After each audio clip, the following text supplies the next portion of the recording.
ಮೂರು ಉಪಚುನಾವಣೆಗೆ ಸಂಬಂಧಪಟ್ಟಂತೆ ನಾವು ಮಾಹಿತಿಯನ್ನ ಕೊಡ್ತಾ ಇದ್ವಿ, ಯಾವ ರೀತಿ ಲೆಕ್ಕಾಚಾರಗಳು ಏನೇನಿದೆ ಅಂತ ಹೇಳಿ. ನಾಳೆ ಮೂರು ಕ್ಷೇತ್ರದ ಉಪಚುನಾವಣೆಯ ಫಲಿತಾಂಶ ಹೊರಬೀಳಲಿಕ್ಕಿದೆ. ಮೂರು ಕ್ಷೇತ್ರ ನಾವೇ ಗೆಲ್ಲೋದು ಅಂತಿದ್ದಾರೆ ನಾಯಕರು. ಗೆಲುವಿನ ವಿಶ್ವಾಸ ಸಿಕ್ಕಾಪಟ್ಟೆ ಜೋರಾಗಿದೆ. ನೋಡಿ, ಎಕ್ಸಿಟ್ ಪೋಲ್ ನಂಬೋದಕ್ಕಾಗಲ್ಲ, ಅದು ಸ್ಯಾಂಪಲ್ ಅಷ್ಟೇ. ನಾವೇ ಮೂರು ಉಪಚುನಾವಣೆಯನ್ನ ಗೆಲ್ತೀವಿ ಅಂತ ಸಿಎಂ ಸಿದ್ದರಾಮಯ್ಯ ಅವರು ಹೇಳ್ತಾ ಇದ್ದಾರೆ.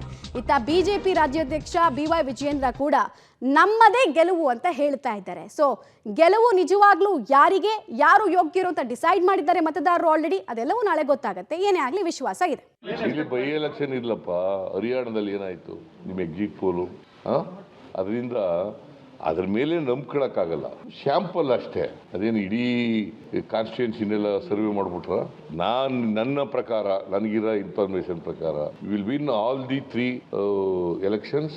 3 by elections in Karnataka. By election Sandur, Shiggavi ಹಾಗೂ ಚನ್ನಪಟ್ಟಣ ಬಿಜೆಪಿ ಮತ್ತು ಎನ್ಡಿಎ ಮಿತ್ರ ಪಕ್ಷ JDS ಚನ್ನಪಟ್ಟಣದಲ್ಲಿ ಗೆಲ್ತದೆ.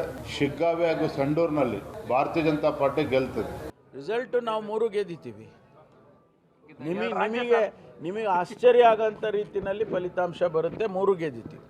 ನನಗೆಲ್ಲೋ ಒಂದು ರೀತಿಯಲ್ಲಿ ವಿಶ್ವಾಸ ಇದೆ. ಮತದಾರರು ಯಾರು ಅವರಿಗೆ ಕೈಗೆ ರೆಗ್ಯುಲರ್ ಆಗಿ ಸಿಗ್ತಾರೆ, ಸೋತ್ರನು ಕೂಡ ಅವ್ರ ಜೊತೆಗೆ ಯಾರಿದ್ದರು ಅವರನ್ನು ಗೆಲ್ಲಿಸ್ತಾರೆ ಅಂತಕ್ಕಂಥದ್ದು ಒಂದು ಭಾವನೆ ಎದ್ದು ಕಾಣಿಸ್ತಾ ಇತ್ತು. ನಾನು ಹೋದಾಗ, ನಾನು ಬರೀ ಒಂದೇ ದಿವಸ ಅಲ್ಲಿ ಹೋಗೋಕ್ಕಾಗಿದ್ದು, ಜಾಸ್ತಿ ಇಲ್ಲ. ಶಿಗ್ಗಾವಲ್ಲಿ ಕಾಂಗ್ರೆಸ್ ಪಕ್ಷದ ಬಗ್ಗೆ ಭಾಳ ಒಲವಿದೆ. ಅಭ್ಯರ್ಥಿಗಿಂತ ಯಾರು ಬೊಮ್ಮಾಯಿಯವ್ರ ಮಗ ನೋಡಿದಾಗ ಎಲ್ಲೋ ಕಾಂಗ್ರೆಸ್ ಬಗ್ಗೆ, ಕಾಂಗ್ರೆಸ್ ಕೊಟ್ಟಿರ್ತಕ್ಕಂಥ ಗ್ಯಾರಂಟಿಗಳು ಮನೆಗೆ ಹೋಗ್ತಕ್ಕಂಥದ್ದು, ಮತ್ತು ಜನರು ವಾಪಸ್ ಅದನ್ನಿಲ್ಲ ಸರ್ ಸಹಕಾರ ಮಾಡಿದೆ ಕಾಂಗ್ರೆಸ್ ಪಕ್ಷ ಅಂತೇಳಿ, ಅದನ್ನು ಮತವಾಗಿ ಪರಿವರ್ತನೆ ಆಗುತ್ತೆ ಅಂಥೇಳಿ ನನಗೆ ವಿಶ್ವಾಸ ಇದೆ. ಗೆಲ್ತಾರಂತೆ. ತುಕಾರಾಮನು ಗೆಲ್ತಾರೆ ಈಸಿಯಾಗಿ, ಏನು ತೊಂದರೆ ಏನಿಲ್ಲ. ಆಮೇಲೆ ನಾನು ಆ ಕಡೆ ಹೋಗಲಿಲ್ಲ. ಇಷ್ಟು ನನ್ನ ಸಮೀಕ್ಷೆ. ನಮಗೆ ಮೂರಲ್ಲೂ ಗೆಲ್ಲುವಂಥ ವಿಶ್ವಾಸ ಇದೆ. ಆಯಿತಾ? ಕನಿಷ್ಠ ಎರಡಾದರೂ ಗೆಲ್ತೀವಿ. 2ಕ್ಕಿಂತ ಕಮ್ಮಿ ಹೋಗೋದು ಅಷ್ಟು ಬೇಕಾದ್ರೆ ನಾನು ಹೇಳಬಲ್ಲೆ.